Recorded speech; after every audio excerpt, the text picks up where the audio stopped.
এই নিন আপনার চা মুড়ি, খেয়ে আমাকে উদ্ধার করুন। এত বয়স হয়ে গেল তবুও নেশা কমলো না। সকাল হলেই ওনাকে চা করে দিতে হবে। এই বলে মৌসুমী শাশুড়িকে এক কাপ চা ও বাটিতে কটা মুড়ি দিয়ে চলে গেল। কিছুক্ষণ পরে মৌসুমীর 5 বছরের ছেলে আকাশ এসে বলল, আমাকে একটু দুধ বিস্কুট খেতে দাও তো মা। বাবা, কোন দিকে সূর্য উঠল? আমার ছেলে আজ দুধ বিস্কুট খাবে বলছে। যার সকালে ম্যাগি, টোস্ট, অমলেট এইসব ছাড়া মুখেই রোচে না খাবার, সে আবার আজকে দুধ খাবে বলছে। ঠিক আছে, বস, আমি আনছি। এই বলে মৌসুমী 1 গ্লাস দুধ আর 1 গোছা বিস্কুট দিল ছেলের হাতে। তাড়াতাড়ি খেয়ে নে দুধটা, পুরোটা শেষ করবি কিন্তু। এই বলে মৌসুমী ওখান থেকে চলে যায়। নাতিকে বিস্কুট খেতে দেখে 80 বছরের বৃদ্ধা মালতী দেবীর খুব লোভ হলো। কি খাচ্ছিস দাদু ভাই? দুধ বিস্কুট খাচ্ছি ঠাকুমা। তোর কাছ থেকে আমাকে একটা বিস্কুট দিবি? তুমি বিস্কুট খাবে ঠাকুমা? হ্যাঁ রে, একটা দে তো।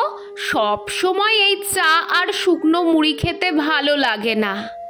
আকাশ তখন ঠাকুমাকে একটা বিস্কুট দিল। এই নাও ঠাকুমা। দে দাদু ভাই। সেই সময় মৌসুমী ওখানে চলে আসে। আপনার লজ্জা লাগে না বাচ্চার খাবার খেতে? এত বয়স হয়ে গেছে তবু আপনার লোভ কমলো না। এত নোলা কেন আপনার? আমারই ভুল হয়েছে বাচ্চাটাকে আপনার সামনে খেতে দেওয়া। এমন করে বলছো কেন বৌমা? একটা বিস্কুটই তো নিয়েছি। তুমি তো আমাকে রোজ সকালে শুকনো মুড়ি দাও। দাঁতগুলো প্রায় সব পড়ে গেছে। শুকনো মুড়ি খেতে আমার খুব কষ্ট হয়। 2টো বিস্কুট দিলে চায়ে ডুবিয়ে খেতাম। এই বয়সে আপনি বিস্কুট খাবেন? তারপর গ্যাস হয়ে গেলে কে সামলাবে বলুন তো? শরীর খারাপ হলে কে দেখবে?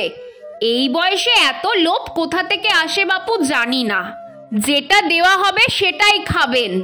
এই বলে মৌসুমী নিজের ছেলেকে মালতী দেবীর কাছ থেকে দূরে সরিয়ে নিয়ে চলে যায়।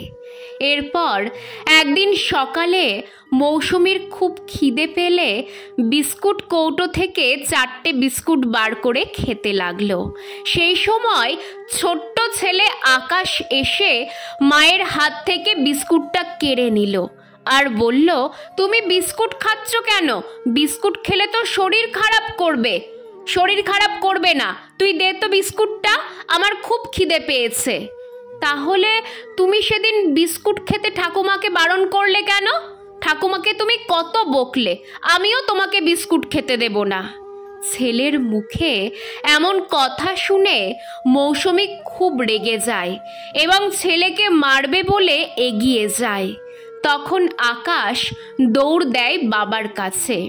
দেখো না বাবা, মা আমাকে মারছে। কেন? তোমাকে মারছে কেন? তুমি দুষ্টুমি করেছ? না বাবা, মা সেদিন ঠাকুমাকে বিস্কুট খেতে দেয়নি, কত বকলো, বলল বিস্কুট খেলে শরীর খারাপ হয়ে যাবে। আর আজ দেখো নিজে কতগুলো বিস্কুট খাচ্ছে। তাই বললাম তুমি বিস্কুট খেও না, তোমার শরীর খারাপ করবে। এই শুনে আমাকে মা মারতে আসছে। এরপর আকাশের বাবা প্রদীপবাবু মৌসুমীকে উদ্দেশ্য করে বলল, দেখলে তো তোমার করা অন্যায়গুলো তোমার ওপর কিভাবে ফলে যাচ্ছে। ওই বৃদ্ধ মানুষটিকে আর কষ্ট দিও না, কদিনই বা বাঁচবে, একটু যত্ন করো।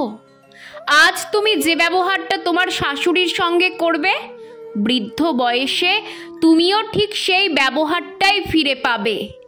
তাই বলছি এখনো সময় আছে, শুধরে যাও।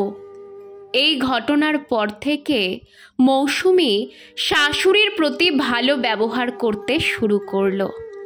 আসলে কি জানেন, আমরা মাঝে মাঝে ভুলে যাই আমরা এখন যা করছি বা করব তার ফল আমাদের একদিন না একদিন ঠিক পেতেই হবে, তা সে ভালো হোক কিংবা খারাপ।